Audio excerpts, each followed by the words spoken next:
Hello viewers, welcome to my channel Vaira Citadel, and I am Nalini Rajagovindan, and I have already published 8 videos on Unit 1 Teaching Aptitude for UGC-NET Paper 1.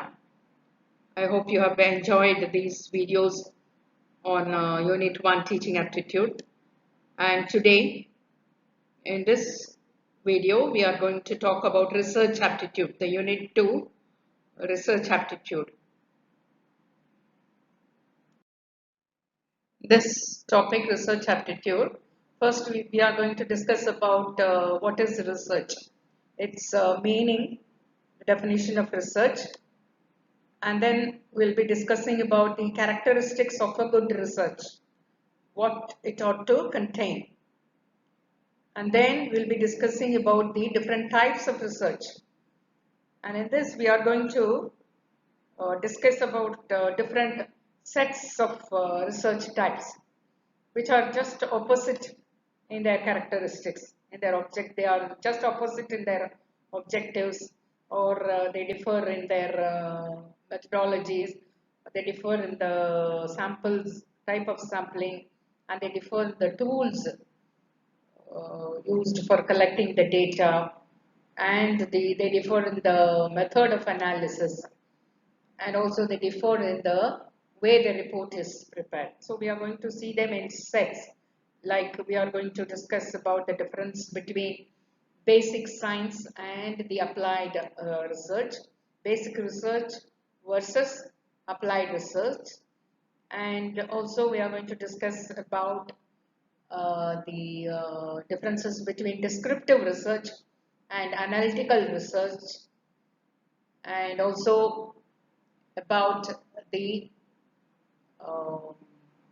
causal, correlational or ex post facto research versus correlational research, and we'll be discussing about the deductive research versus inductive research, and also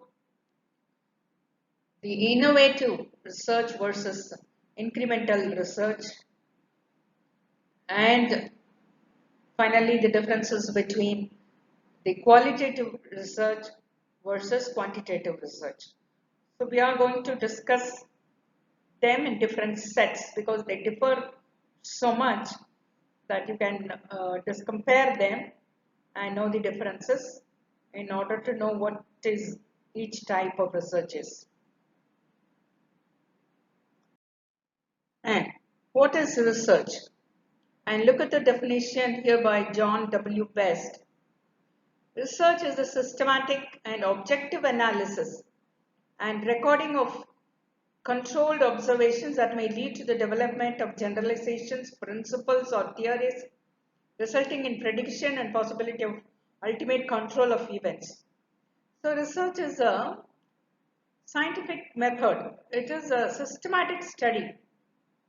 And objective analysis. What is objective analysis? You know the meaning of objective and subjective. When you analyze any findings, any research, any data, there should not be any bias, there should not be any partiality. That is objective. And you should analyze it objectively and record all the observations without any bias, without your judgment, and which will lead to the development of generalizations. So, you know, in research, what are we doing? We are collecting data. There is exhaustive collection of data and meticulous observation and careful classification, intelligent interpretation, and meaningful conclusion, and cautious generalization. See, any research should involve all these things. I repeat, the exhaustive collection. The collection should be exhaustive. You should have complete collection of all the data available, for at least for the samples you have chosen. And meticulous observation. How should you observe the data? You should observe it meticulously. And careful classification. When you are going to group them, You should be very careful, taking care to see that you are putting all the similar things together and you are separating out the different things. And intelligent interpretation. While you are interpreting any result or interpreting any experiment, and you should be very intelligent. You should have rational thinking. And when you come to a conclusion, it should be meaningful conclusion. And cautious generalization. What is generalization? Generalization is just whatever findings you have on your sample study. Because in any experiment or any research, you are not going to use the entire population. You are going to take out a small sample and you are going to do your studies. Collect data on this sample. And any finding should be generalizable to all the population, the entire population as a whole. Then only the research will be valid. So all these things should be done in a systematic, meticulous way. Then only the research becomes valid. And now talking about the characteristics of a good research. What are the components it should contain? See, it should be systematic. As I have told you earlier, in research, you should follow a set of procedures in order, in a proper sequence, in a logical sequence, and they should be carried out systematically, step by step. Like, for example, choosing a topic. First thing in the research is choosing a topic, research topic, and then followed by the literature review. You have to study the literature, what work has already been done and what is the line you are going to proceed. So you have to refer to the literature for the previous research already done in that area. And formulating research hypothesis. Then you come to formulate a research hypothesis or a question. See, the research hypothesis is your objective. What is that you want to research upon? What is that you want to find out? So, you that state it in the form of a statement or in the form of a question. So, formulate your research hypothesis, especially in the quantitative research. You have to formulate a research hypothesis in the beginning itself. And frame your objectives and then choose the correct sampling method. And what are the methods you are going to employ for collecting data? So what are the tools or the instruments you are going to use for collecting information or data, like questionnaires, interviews, participatory interviews. So there are many tools available, survey method. So you have to, based upon your objectives, based upon your research question, you have to decide on the sampling methods, on the data collection methods and data analysis method. Everything depends on your objective.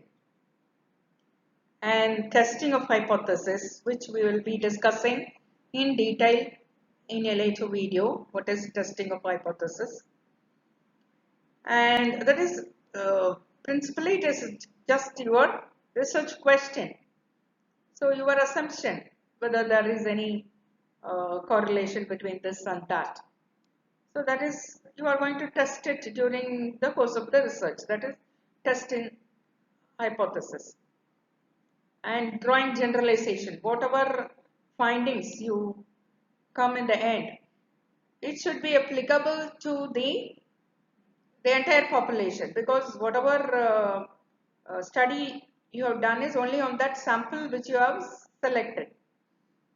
So that findings, that should have impact on the entire population. So that is what is called generalizability. Your finding should be generalizable to the entire population.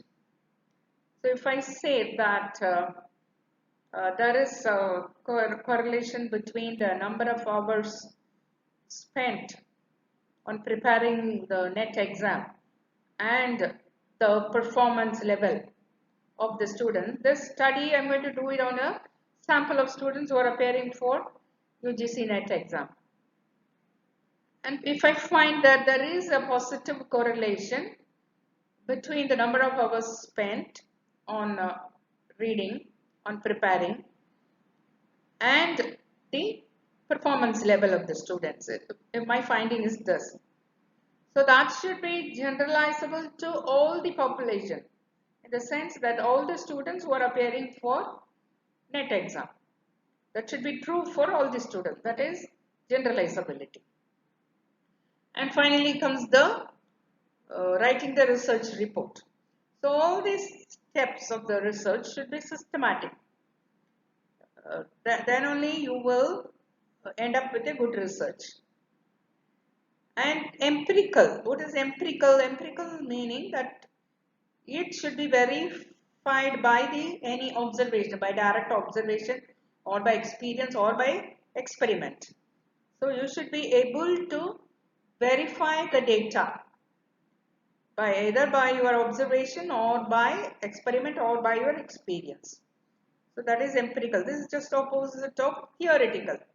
Just some assumption or some theories or principle which are based on theory only. But empirical means which can be verified directly by observation or by some experiment.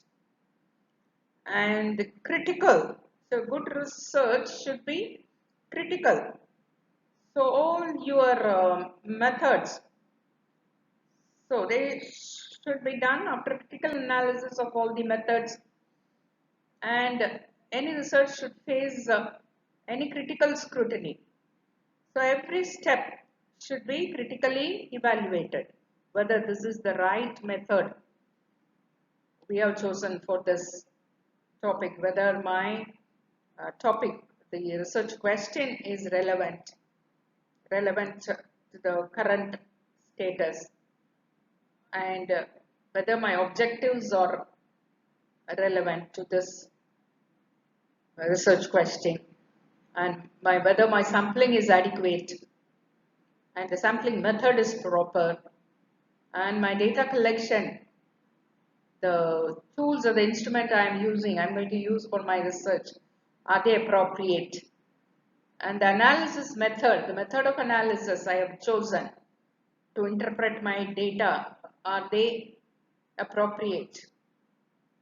And so, and my whether my result, my findings is generalizable, and whether my report contains all the relevant findings.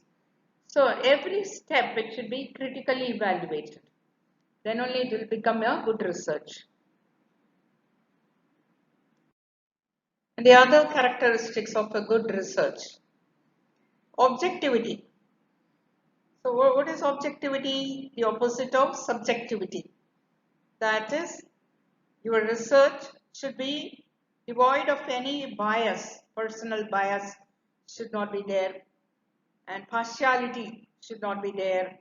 You should not have any preconceived ideas, notions, and the researcher should not thrust his own idea into his findings. So he should follow the facts and the data.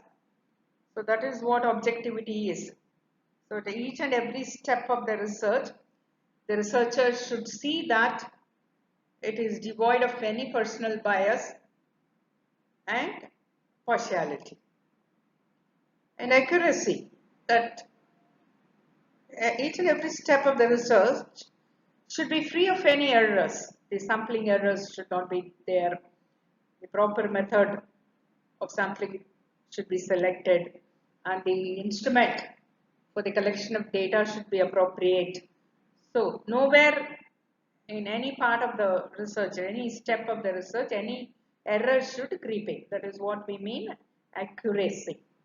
And generalizability, as I have told you earlier, that any interpretation or any findings we arrive at for the particular sample which we have selected for our study should be applicable to all the population, the entire population from which we have chosen the sample. So that is what generalizability is. It should be applied. It is applicable to all the members of the population.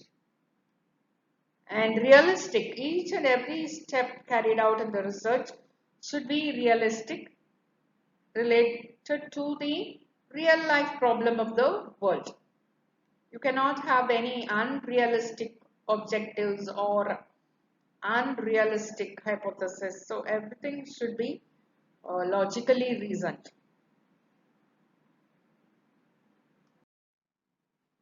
And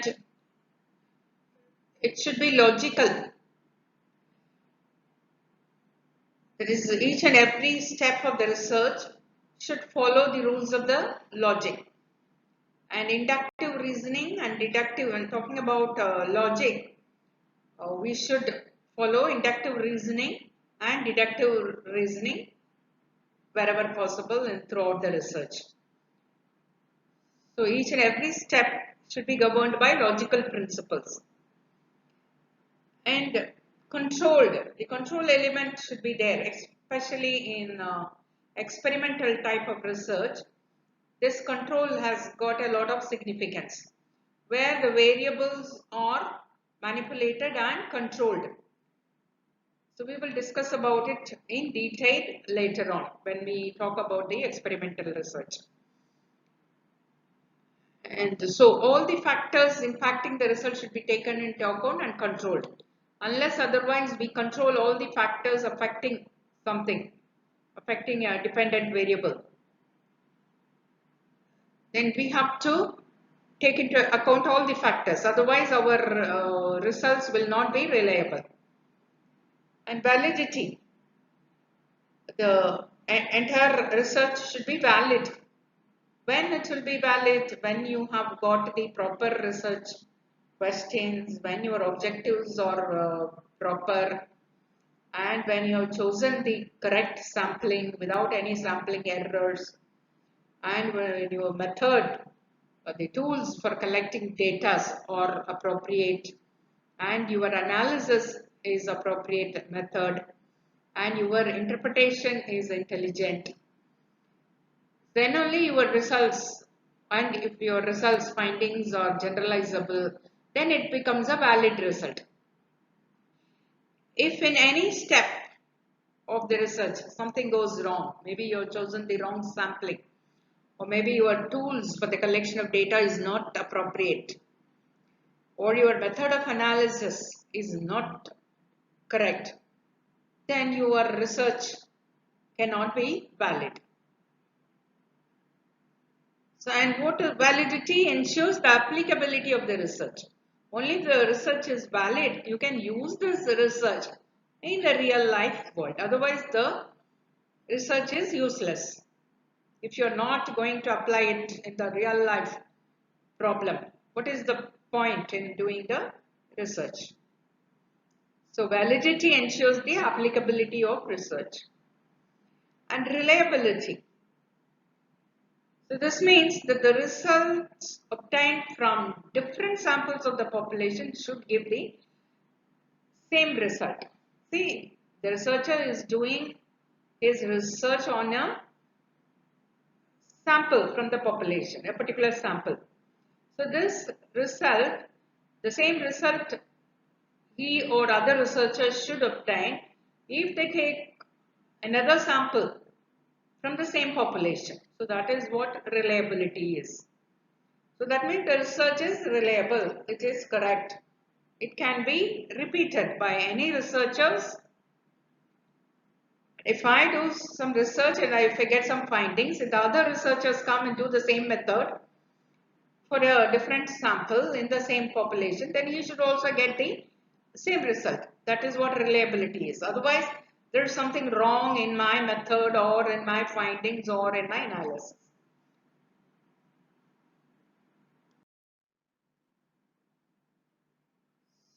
So now, the other characteristics of a good research.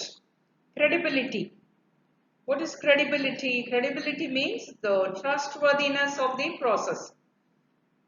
The research should be true to its nature. So the researcher should be truthful throughout, whether in reporting the data or in the manipulation of the variables during the experimental research, or in the interpretation of the data, or in the reporting of the findings. So there should be credibility or trustworthiness. It should be truthful. Then only the research will become valid. And rigorous. And each and every step of the research should be carried out rigorously by the researcher. As I have told you, it involves exhaustive collection of data and meticulous observation and careful classification and intelligent interpretation and cautious generalization and careful conclusion. So each and every step the researchers should be very rigorous, following the truthfulness of the research, and every step should be meticulous and carefully planned and carried out. And replicability, as I have told you, the reliability. Mostly the replicability is related to reliability. The entire research can be repeated by any other researcher anytime if they follow the same steps, and they should get the same type of result. That is the replicability of a good research. And incremental or cyclical. See, at every step of the research, there should be scope for further extension of the research. It should not stop there. It should be possible for any other researcher in the future to follow that, take the research ahead in the same line. So further innovation should be possible.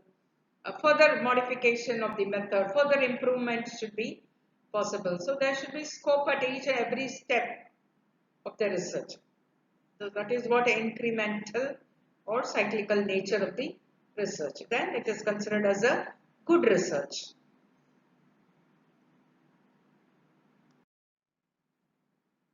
Now we are going to discuss about different types of research. As I told you in the beginning, we are going to see them, the research types, in sets of research types. It is the two different research types which are just opposite in their paradigm.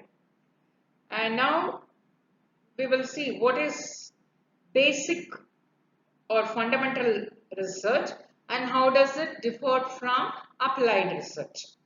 See, these two are just opposite in nature, basic or fundamental research and the applied research.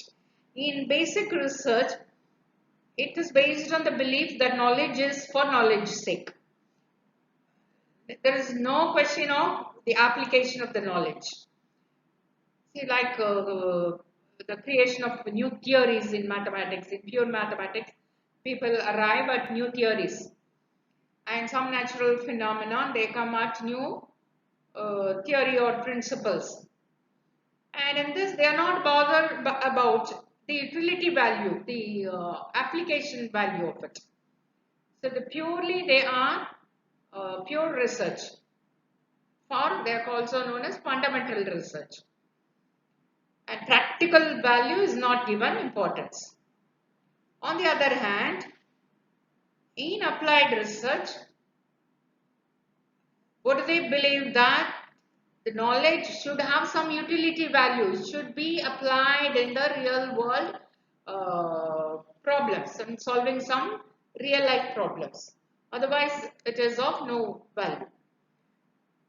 So, here the application of these theories and the principles are considered very important.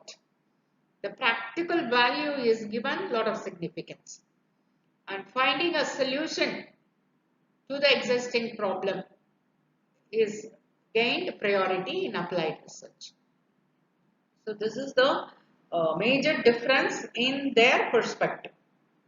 So accordingly, their objectives vary, and accordingly their hypothesis, formulating the hypothesis varies, and accordingly the sampling method varies, and the data collection methods varies, and the data analysis varies, and also the reporting of the interpretation varies. So based upon the type of the research, all the other steps follow. Now we will see what action research is. And action research is a type of applied research. It comes under applied research. That is why we are dealing it separately. We are not comparing it with anything else. It's a type of applied research. But what is the difference between applied research and action research is that the time factor, that is action research, is concerned with the immediate problem. The more immediate problem, the current problem, you're doing some problem is there in anywhere, in any field, and you want to solve that problem. So what do? You do some research. You collect a sample and you do research and you find a solution. So that is action research. It can be in any field. Now in the field of education, in a classroom, see, this is a question, research question. For action research. What are the reasons for the late coming of the student? So every day in a classroom, the teacher faces a lot of problems. So this action research, this is a state of mind. A classroom teacher should be always in the state of doing research. Why this problem come? Why is this? Why will it? What will be the solution? Can I try this method? So this action research is it refers to rather a state of mind. So, for example, this is a research question. What are the reasons for the late coming of the student? This is the common problem faced by every teacher. So, this question will lead to action research. So, what will the teacher do? She will collect some small sample from her class itself and find out the reasons why. Maybe a survey. She may take a survey, or maybe she will do interview with the late coming student and find out the reasons, and she will come to a conclusion that these are the possible reasons for the students to come to class late. So the most common cause is the transport. Sometimes she may come at this conclusion: the school bus is always late. It goes and picks up the student very late. So that is why the majority of my classroom students, they come late for the assembly. So this findings you may arrive at. So this is an example for action research. So you want to solve the problem immediately. You do it with the available sample. That is action research.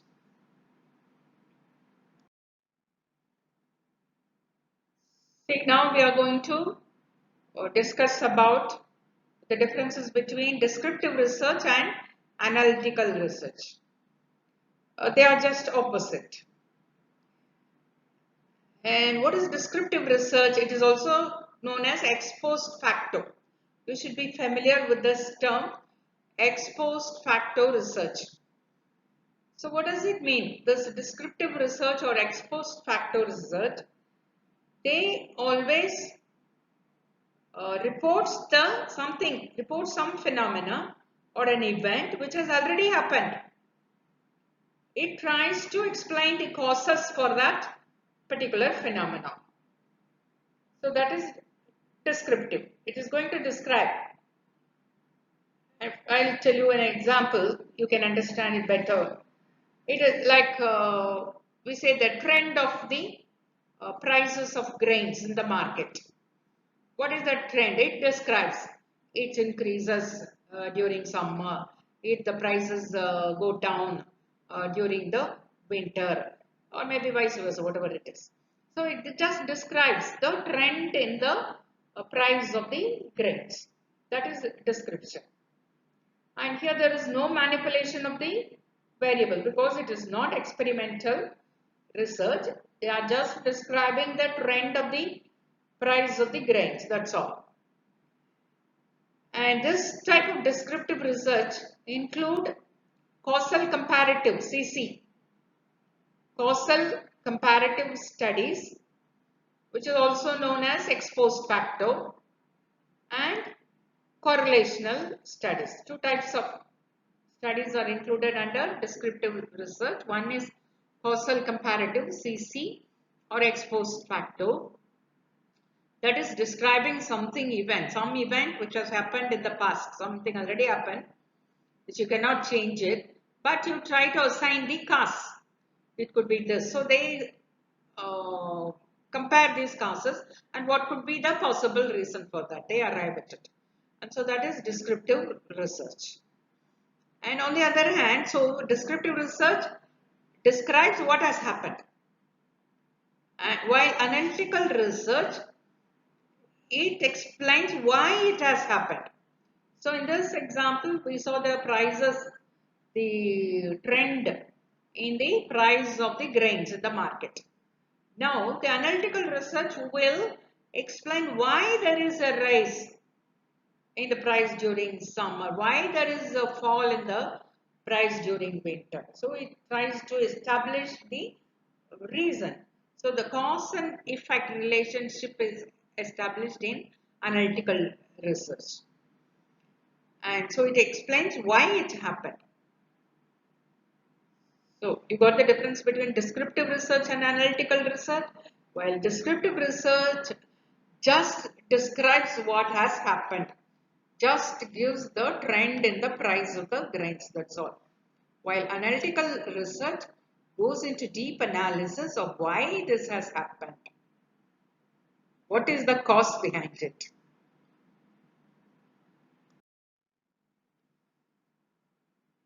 Now in this slide we are going to talk about two different types of descriptive research. These ex post facto or causal comparative research and correlational research, they all come under descriptive research. So these two are two different types of descriptive research. And under the descriptive research, we are going to see in what way they differ. In what way this ex post facto research differ from the correlational research. The ex post facto or the causal comparative, CC. As I already told, it's a research done on some phenomena which had already taken place and finding out the causes among the many causes, which could be the possible cause. So several alternate hypotheses are tested here. See, several alternate hypotheses. What are the? See, I give you an example. See, this is the research topic. We are going to reason out the failure of a party. A particular party has failed miserably in an election, in the current election. So we are trying to find out the causes. What could be the reason? So now here something has already happened, the failure of the party. So we are going back, retrospective. So the CC studies can be retrospective or prospective. So now it has failed already. So we are trying to establish the cause, what could have happened.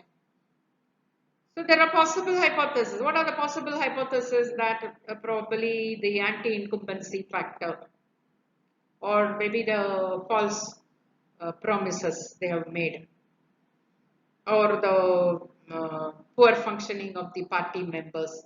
So these are the various causes. They are the alternate hypothesis, and we are going to see which is the possible cause. So which is could be the reason for the failure of the party.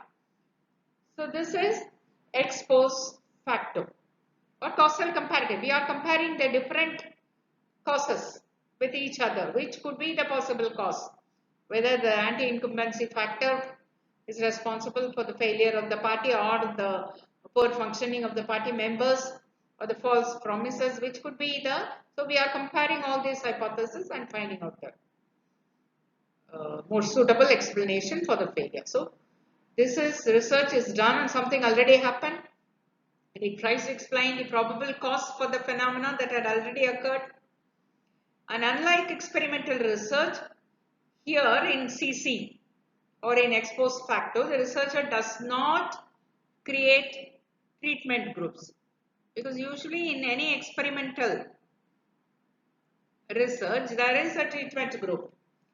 There is a treatment group and there is a control group in any experimental research. So what is a treatment group? Say suppose they are divided into two groups and they give some treatment. It's not medical treatment, it could be anything. Suppose we draw an example from the educational background.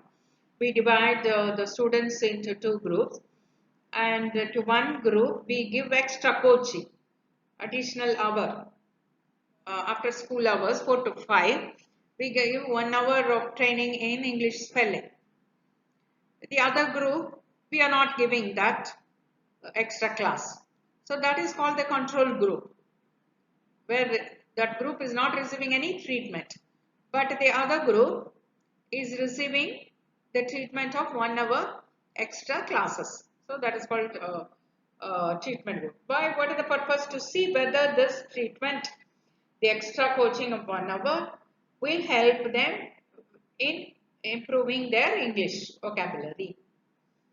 Alright.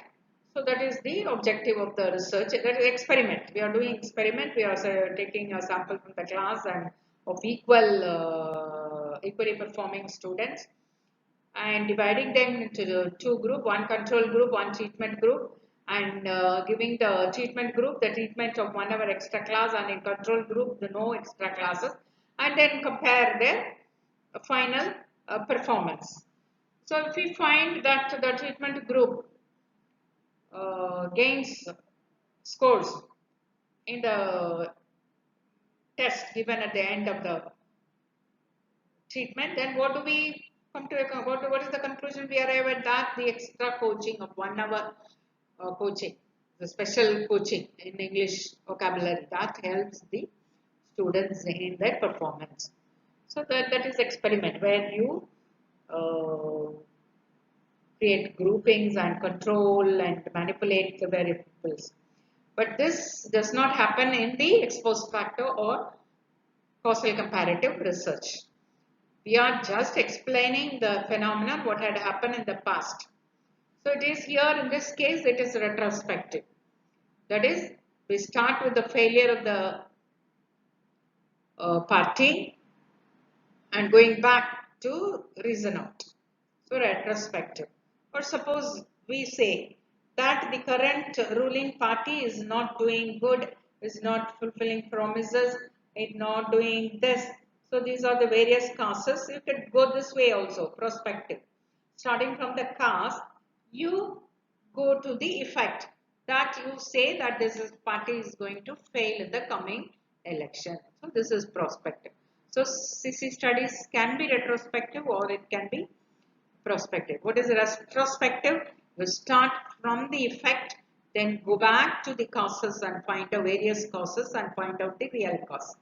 That is retrospective. And what is prospective? You start from the causes, then go to the effect. What is it going to happen? Is the effect. So it could be prospective also. And coming to correlational research, this is also non-experimental. As I have told you, both of them are non-experimental. Well, no experiment is involved, no treatment group, no control group, no treatment, and no manipulation of the variables involved. These are all only happens in the experimental research. And so correlational research is also non-experimental, like the ex post facto or the CC research.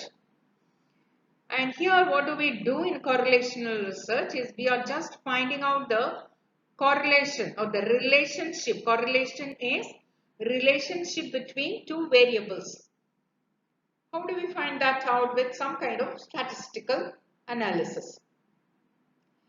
And usually the correlation, the relationship can be positive, negative or no correlation.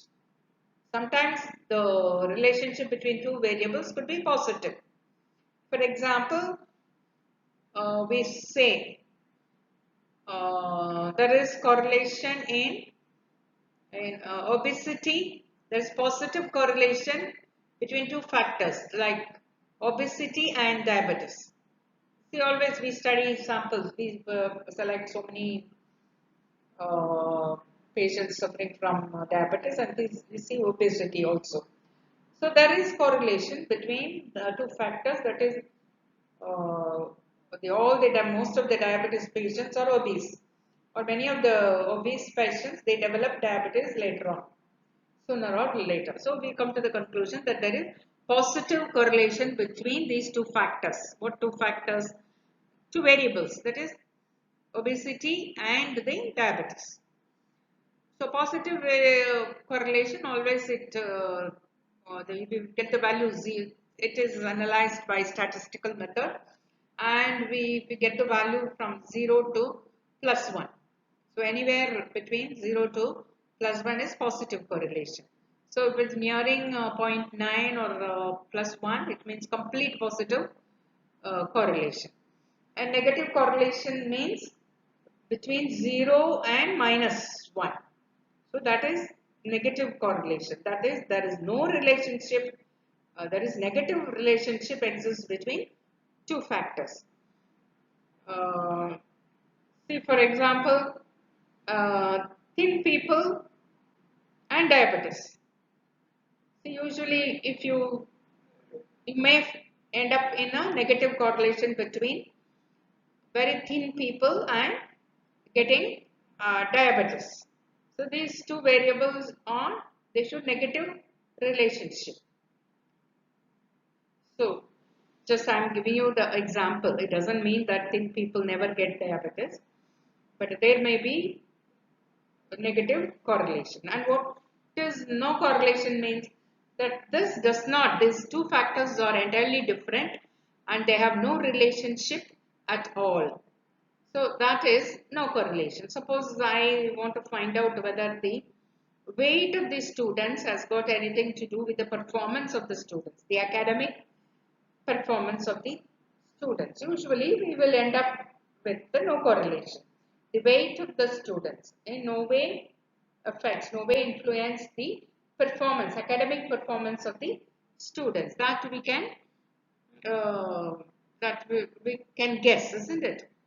So that is no correlation. When you get a 0 value in the correlation research.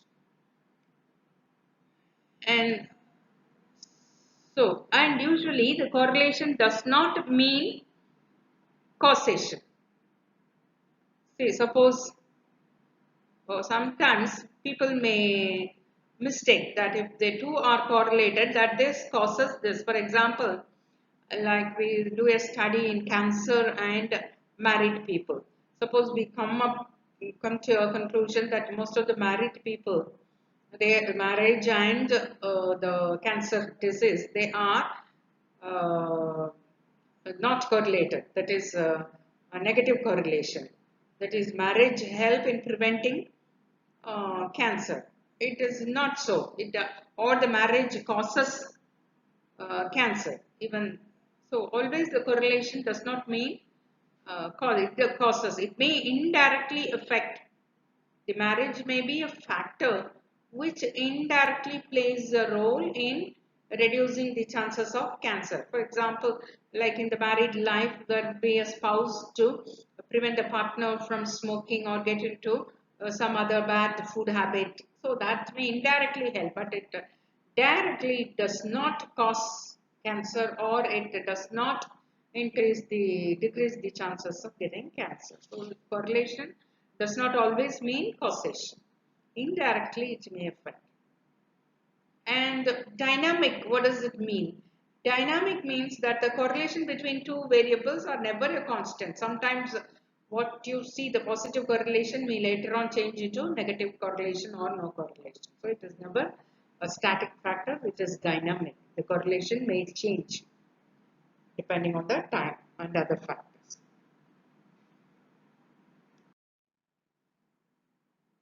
And now, when we talk about conceptual research versus empirical research, we'll see how do they differ from each other. See, conceptual research is based on some theories or some established principles or concepts. And here only theoretical approach is used. No experiment is involved. So as I have told you, experiment means that you select groups and you control the variables, you manipulate variables, you give one group treatment and you don't give the treatment to another controlled group. So such experiments are not involved in conceptual research, only the theories are established. And so no control or manipulation of the variables are involved in conceptual research. Such kind of research are called conceptual research. You arrive at some theories or you modify some existing theories. So they're very purely theoretical in nature. And in empirical research, on the other hand, it is empirical always means which could be verified by observation or by experiences, which can be something which can be tested and verified to be true. And they are always experimental in nature. You do experiment and you find out the truth. So they are mostly experimental in nature where control and manipulation of the variables are involved. So this is the difference, the basic difference between conceptual research and empirical. Empirical always means something which you can test and verify. Something you can see and verify, observe and verify. Something you can do in the laboratory and verify. So which you can experience. Now we are going to see the difference between the two opposite paradigms, deductive research and inductive research. And we have already seen in another video what the difference between deductive reasoning and inductive reasoning. And it is based, this deductive research is based on deductive reasoning and inductive research on inductive reasoning. So what is deductive research? It starts with a theory or a generalization and it goes on to the specifics. And it aims at testing a theory. So we are starting with a theory or a proposition or a concept, and usually begins with a hypothesis. And so what we are doing, starting with the hypothesis, we are going to test it, whether it is true, the hypothesis is true or not. And generally we adopt the quantitative methods in deductive research. Suppose I tell you an example, you will understand better. So we always assume that educated people earn more than uneducated people. So this is a general assumption. We start with this generalization. So that is our hypothesis is that educated people earn more than the uneducated people. So we are starting the research with this assumption or with this hypothesis. And we are going to test this hypothesis, whether it is true or false. So what do? So we select a sample and we collect data about their educational by using some tools. It could be interviews or a survey or whatever it may be. And we collect data on their education and on their income. So because we are going to, our hypothesis is that educated people earn more than uneducated people. So we collect data from a village, from sample of people, so about their education level and also their income level. So finally we see whether any correlation exists between this education and higher income. So we may arrive at the positive correlation because our assumption is So generally it is so. But on the other hand, so I'm not talking about, we are not bothered about the result, but we are bothered about the method of approach.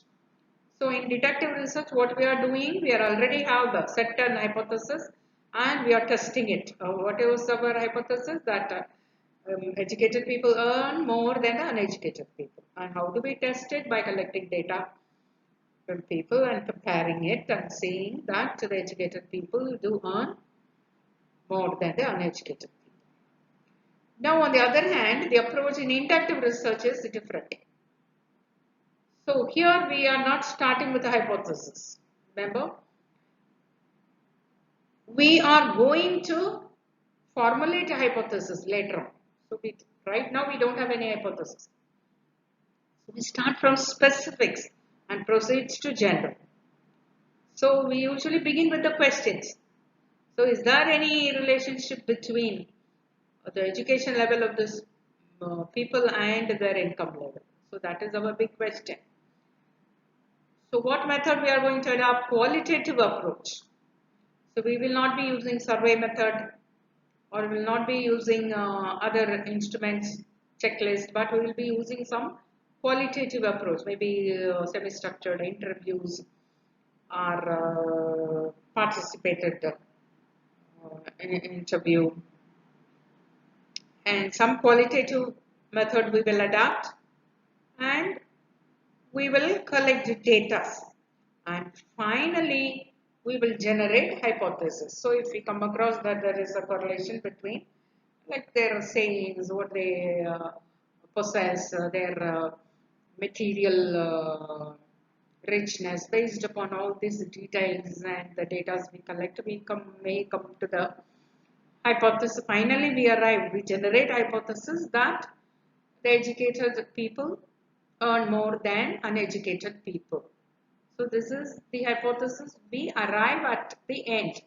But in the case of deductive research, we started with that hypothesis and we proceeded to test it, whether it is true or false. So there is a difference in the approach. In deductive research, it is starting from general to specific. I had even given you a mnemonic. That is uh, uh, rule, and start with rule and end with example. Rule egg and inductive approach is egg rule. If you are not able to remember which one starts with the general thing and which one starts with the specific thing. Deductive is general, starts with the general theory or general principle, then goes to the specific example. So rules or theories, they are general. So it is rule egg, and inductive approach is egg rule. And so here basically the approach is different in inductive method and deductive method.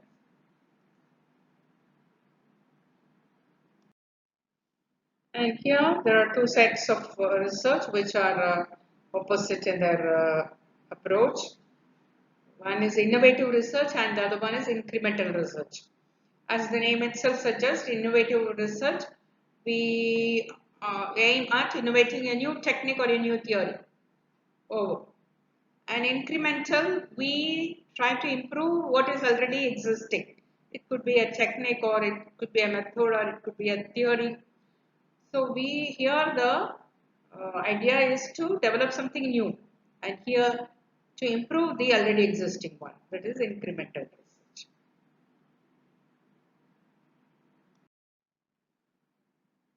And now we are going to see the differences between the two opposite paradigms of research, qualitative research and quantitative research. Uh, and we are going to list out the major differences between them. See, there is quantitative research methods and qualitative research method. Nowadays, qualitative research methods are also gaining popularity. Before, it used to be all the people they used to get involved in quantitative research. But nowadays, A lot of people are doing mixed research also. They involve both qualitative and quantitative research in the same research method. It's called a mixed method. And this quantitative research, the main objective always, when we talk, as the name itself suggests, the quantitative means you are going to measure, always dealing with the numbers, statistics. Whereas the qualitative research, it does not give so much importance to numbers, and it gives importance to the quality of the data. The quality, even the words, the images, the pictures can be data, and they have a lot of significance than just numbers or the statistical values. And now I remember talking about the number and their significance. I remember the great insightful saying by Einstein. What he has said is, not everything that counts can be counted. And not everything that can be counted counts. See how beautifully he has said this. Not everything that counts can be counted. Not everything that can be counted counts. See, all that you can count, it doesn't mean that they are very important. And all those you cannot count, like the human feelings, the values, the interest, emotions, so that you cannot count. But that doesn't mean that they don't count. They really count. They have a lot of values. So that is the reason why the qualitative research is gaining more momentum now. And here in quantitative research, the main objective is a descriptive explanation and prediction. What we are doing in quantitative research, we are describing this is this much, this is that much, their relationship is so much. And we are going to predict something.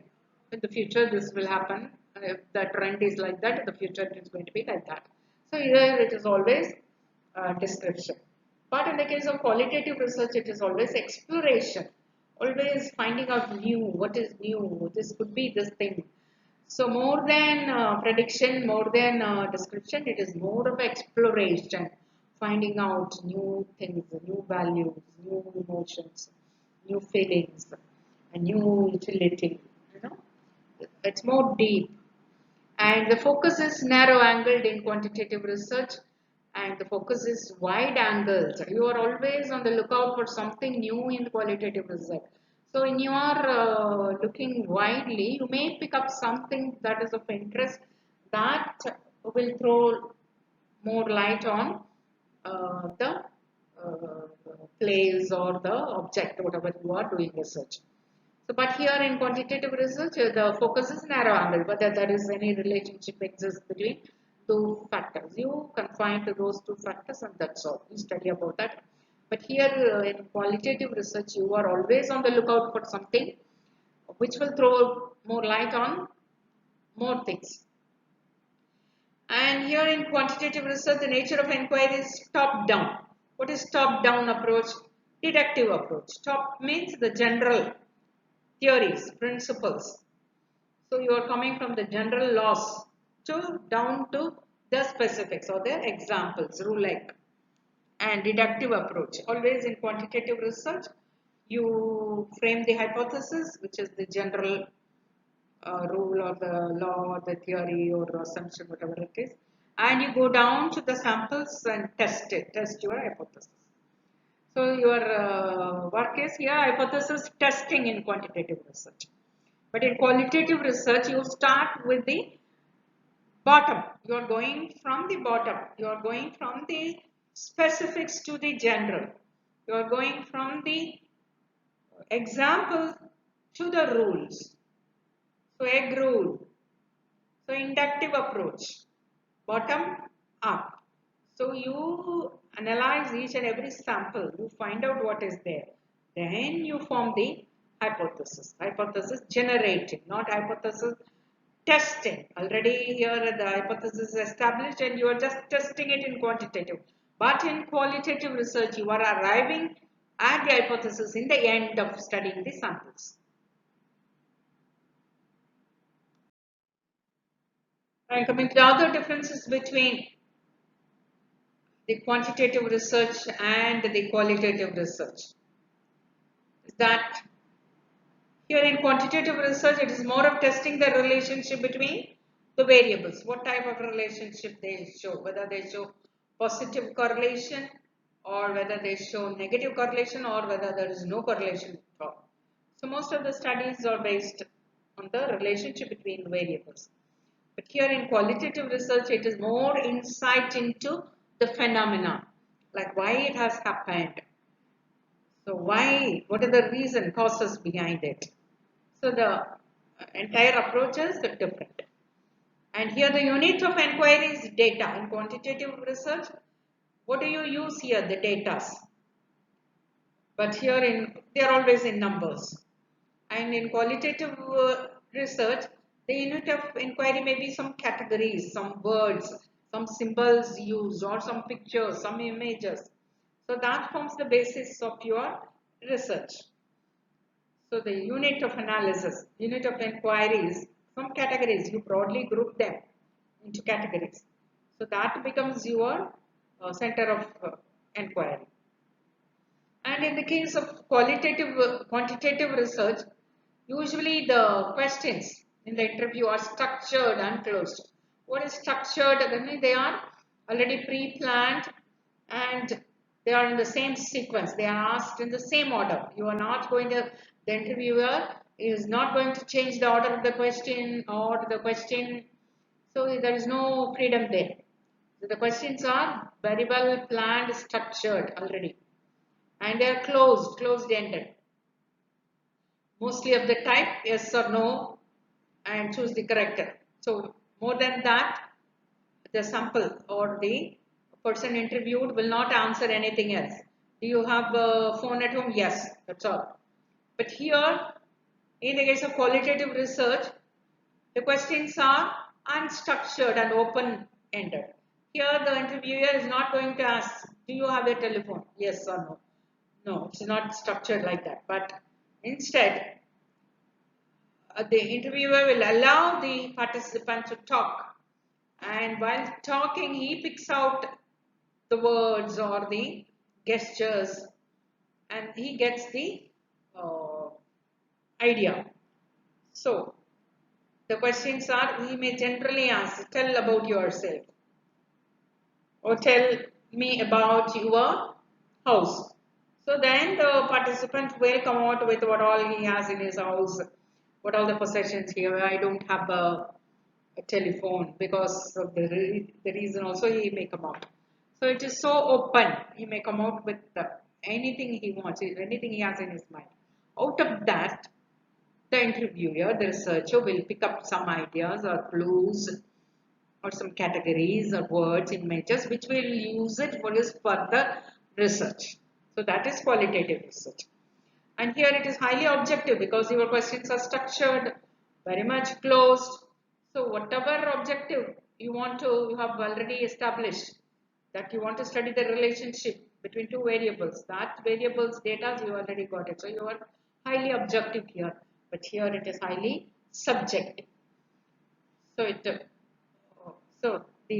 because here anything is data for you. Whatever information you get from the sample, it becomes the subject of your interest. It becomes the subject of your research. So highly subjective. And actually tools are mostly questionnaires, survey, interview in quantitative research. The instruments or the tools for collection of data you use in quantitative research are usually questionnaires which are structured and closed type, and surveys.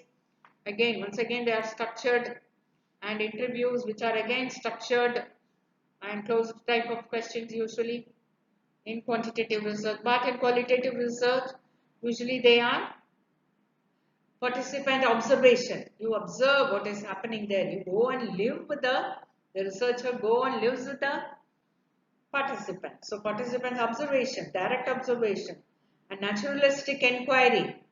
So direct involvement will be there. The tools used are usually the direct involvement of the participant. So the researcher himself becomes a tool here. The human tool. He himself is the instrument. The researcher, he gets whatever insight By living there with the participants, he gets a lot of insights, he gets a lot of data. So he himself serves as a tool in the case of qualitative research. And again, in quantitative research, whatever at the end, whatever analysis, statistical analysis you are undertaking is always looking for some relationship between the variables, whether they show positive correlation, negative correlation, or no correlation. If they show positive correlation, how much they are positively correlated or how much they are negatively correlated. So they always looking for some relationship. But what do you do in qualitative research?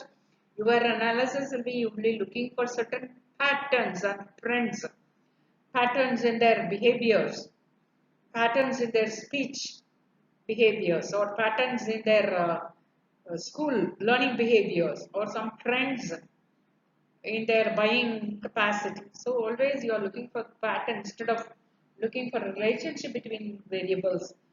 You look for certain patterns and trends in qualitative research.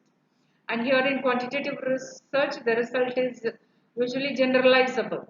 That is, whatever you have found out from the sample can be applied to the population as a whole. But in the case of qualitative research, your result is particularistic findings. So whatever you found out is particular to that group or particular to that person. So here your insight is more. We're talking about his behavior, about his social attitude. So you are talking about his pattern of buying. So it is particular to that particular person or to that particular group of persons. But here the result is generalizable in the case of quantitative research. Whatever you do with a sample can be generalized to the population as a whole.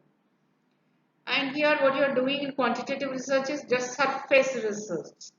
That is, on the surface you are finding out the relationship between variables. But you are going deep down below the surface research in qualitative, because you are going to live with them, participation, observation. You observe them the entire day and look for patterns and trends, look for categories, then you come to your conclusion. So here you are doing the research you are doing is below the surface research. What is hidden there, you are bringing it out in qualitative research. And the report is also different in both quantitative research and qualitative research. And quantitative, what do you report? You will report the statistical correlation. Whatever correlation you found between the variable, you are going to report it positively correlated. This much plus complete correlation, complete positive plus one or minus negative correlation, and testing of hypothesis, because here they are always concerned with testing of hypothesis, and you are bothered about the mean, mode, median, etc. All the numbers come into play in quantitative research. While on the case in the case of qualitative research, it is not the numbers that play the role in qualitative research, and the report is narrative description. So here you are going to describe it, give narration of your findings. That is why Einstein has said that not all that counts can be counted, and not all that can be counted counts. Now I think you got the meaning of this great insightful saying of Einstein.